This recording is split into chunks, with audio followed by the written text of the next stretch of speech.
Thank the gentleman. For 20 years, Republican and Democrat administrations alike have effectively regulated navigable waters, which is the official term, under the Clean Water Act to protect both our environment and private property. But the Obama administration is trying to change all of that. Their new definition, the Obama administration's new definition, will give the EPA authority over every pond or seasonal stream, drainage ditch, or puddle in the United States. Every single one, every piece of land where water falls from the heavens, the EPA is claiming control over. What does that mean if you want to put a deck on your house, or move your driveway, or build a shed, or something similar?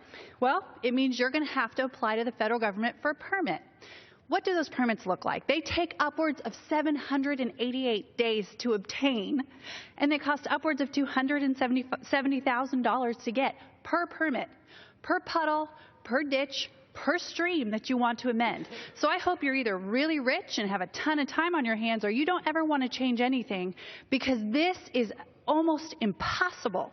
You know, I'd call this new change a solution in search of a problem, but it's a solution that's going to create a problem. There's no evidence that this is going to give us stronger environmental protections, that we're going to have cleaner water, or that we're even going to have a benefit. What's really going to happen is the EPA is going to be kingmaker, and you and I as Americans are going to be forced to grovel at their feet, begging for permits on our own land. This really impacts those of us in the West tremendously. But this really is, every American should sit up and pay attention, because this impacts everybody, including cities and counties.